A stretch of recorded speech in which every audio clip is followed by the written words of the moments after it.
ወላጆቻቸው መርጠው ያመጡላቸውን የተቀበሉ ሰዎች እንዴት ይታያል በሃይማኖት? አይከለከልም። እናትና አባትህ ምን በል ይላል? አክብር ይላል። እኔ እናትና አባቴ ያመጡልኝን ማገባው ያለ ሰው ይመሰገናል። ጥሩ ነው። አልተጎዱበትም። በእውነት ለመናገር ድሮ ኋላ ቀር ባልተሰለጠነበት ዘመን ወላጅ ያመጣውን ያገቡ ነበር እያልኛ አሁን እንስቃለን። ግን ከድሮ ጋብቻና ከአሁን ጋብቻ የሚጸነው የቱ? ያልሰለጠኑት ከኛ የተሻለ ኖረው አይተውታል። ስለዚህ አንነቅፍም። ቤተሰብ የመረጠልኝን ሊል ይችላል። ንስሐ አባቴ ያሉኝን ሊል ይችላል። ግን መብት የላቸውም። የንስሐ አባትም አድቫይዝ ማድረግ ገሌም ብታገቢ ገሌም ብታገባ ማለት ይፈቀድላቸዋል። ክህነታቸው ይፈቅድላቸዋል። ከዛ አልፈው ግን አውግዣለሁ ወይም ገዝቻለሁ እገሌን ነው እገሊትን ነው ማለት መብት የላቸውም። ይህንን እንደው ዝም ብዬ ቲዮሪ ብቻ አይደለም፣ ፕራክቲካሊ በሰዎች ህይወት ምክር ሊጠይቁም ወደኛ የሚመጡ ሰዎች አሉ። እሳቸው ብለውኝ እኔ እሳቸውን አምኜ ይላል። በኋላ ችግር ሲመጣበት ማለት ጥሩ ቢሆን ኖሮ እሳቸው ብለውኝ ነው ጥሩ የሆነው የማይል ሰው ችግር ሲመጣ ግን ወደ ቤተክርስቲያን ማላከክ ይመጣል። እና ቤተሰብ መርጦላቸው የተጋቡ ሰዎች ከእግዚአብሔር አምነው ማለት ነው የነሱ ጥሩ ነው ብለው ኖረውበታል። ያንን አንነቅፍም። እናትና አባትን አክብር የሚለው በእርግጥ ይህን ላይ ጨምር ይችላል።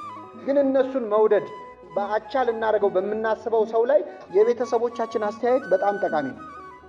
ምክንያቱም ቤተሰቦቻችን ይብዛም ይነስም የሚቃወሙንም የሚደግፉንም ለማብለው ሁልጊዜ ወላጆቻችሁ ለምሳሌ በዚህ ሰዓት ግቢ በዚህ ሰዓት አትግቢ እንዲያርግ እንዲያታርግ ሲሉን ብዙ አይዋጥልንም። ግን ይሄን የበለጠ አንደርስታንድ ለማድረግ እስቲ ራሳችንን ወላጅ እናርገውና ልጃችን ምን ብትለን ምን ብታረግ ነው ደስ የሚለን? ራስን በወላጅ ቦታ አድርገህ ስታየው እኛ ልጆቻችን እንዲሆኑ የምንፈልገውን ነገር እኛ ዛሬ ለወላጆቻችን መሆን አለን። እግዚአብሔር እናትና አባትን አክብር ያለው አገር ሰላም እንዲሆን አይደለም፣ ወይም ይሄ እንደው እናት አባታችን ደስ እንዲላቸው አይደለም። ኮሚትመንት እያስተማረን ነው። አንድ ልጅ ቤት ውስጥ ለእናትና ለአባቱ መታዘዝ ለምዶ ካደገ ትምህርት ቤት ሲሄድ ለአስተማሪው ምን ማለት ይለምዳል። ከዛ መስሪያ ቤት ሲገባ ስራ ላይ ሲሆን ደግሞ ለአለቃው ይታዘዛል። ስለዚህ ከስር ነው እያለማመደን የሚመጣው ማለት ነው።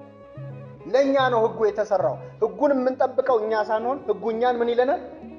ያኮ ንሕነ ዘንዐቅቦሙ ለሕግጋት፣ ህጉን የምንጠብቅ እኛ አይደለንም፣ ህጉ እኛን ይጠብቀናል። ወንጌልን ጠብቁት፣ ወንጌል እናንተን ምን ይላችኋል ይላል። ስለዚህ ወላጆቻችንን የሚሉንን መስማት፣ ደስ ያላላቸውን ነገር መቀበል፣ እነሱ ያልተዋጠላቸውን ነገር እንደ አንድ ግምት ማለት ኮንሲደር መደረግ እንዳለበት አንድ ጉዳይ ማየት አለብን። ግን ሙሉ መብቱ የተሰጠው ለወላጅም አይደለም ለንስሐ አባትም አይደለም፣ ከእግዚአብሔር ጋር ለማን ነው? ለራሳችን ነው። ስለዚህ ጉዳዩ በደንብ አስበንበት የምንወስነው ውሳኔ እንዲሆን ነው። እንግዲህ እስካሁን በእነዚህ ሁለት ክፍል ትምህርቶች የተወያየ ነው የብቸኝነት ጊዜ ላይ ነው አይደለ? እና ምናልባት እዚህ ህይወት ውስጥ ደግሞ የገባ ሰው መቼ ነው የኔ ጉዳይ? ስለዚህ ነገ የመጨረሻ ክፍል ለማድረግ እንሞክራለን። የእጮኝነትን ጊዜ እንዴት ማሳለፍ ይገባል፣ በተለይ አብረው በሚቆዩበት ጊዜ እንዴት ነው የሚለውን እናያለን። ሌሎች መስፈርቶች ይሄ ባለጠጋ ሀብትን አይቶ ማግባት እኔ ምኑም ይቅርብኝ ብቻ ያለው የሚሉ ሰዎች አሉ። እነዚህ ሰዎች ኢኮኖሚክ ኮምፓቲቢሊቲ ነው ለነሱ የሚሰራው። ሪስክ አለው፣ ያስጠነቅቃል። ምክንያቱም ሀብት በተለይ ችግር ሲፈታ የሚያስጠላን ነገር ቢኖር ሀብት ነው።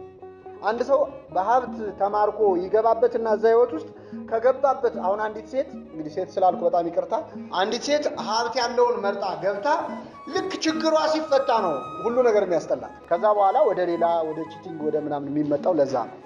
ዮሴፍን እዚህ ላይ ማስታወስ አለብን። ዮሴፍ ግብፅ እያለ የጌታው የጲጥፋራ ሚስት ለዝሙት ደጋግማ ምን ትለው ነበር? ትጋብዘው ነበር። እግዚአብሔር ያሳያችሁ። ያለው በሰው ሀገር ነው፣ ተመልካች የለውም። አይ እኔ የሰው ሀገር ሰው ነኝ፣ ከሀገሩ የወጣ ከሀገሩ እስኪመለስ ቢጭኑት አህያ ቢጋልቡት ፈረስ ይባላል።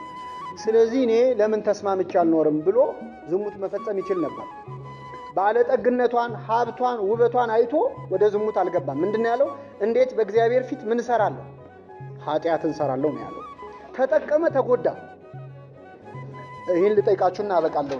ዮሴፍ ከጲጥፋራ ሚስት ጋር ተኝቶ ቢሆን ምን ይጠቀም ነበር?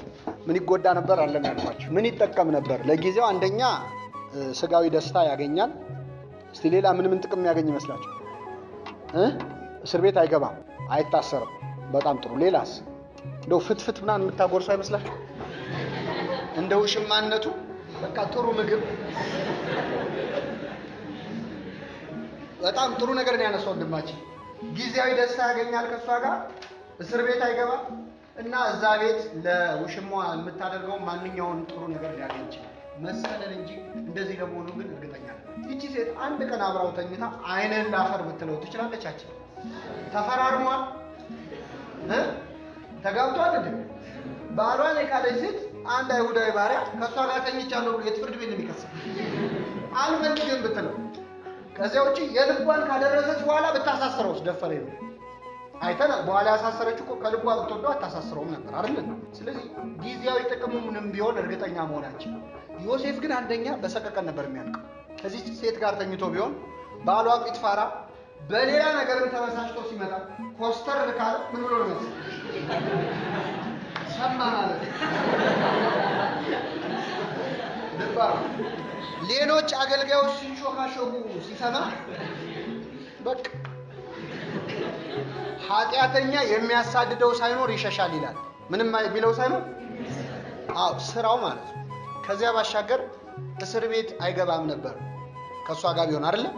እስር ቤት ገባ። እስር ቤት በመግባቱ የሰዎች ህልም ፈታ። ህልም በመፍታቱ ፈርዖን ሌላ ህልም አለመ።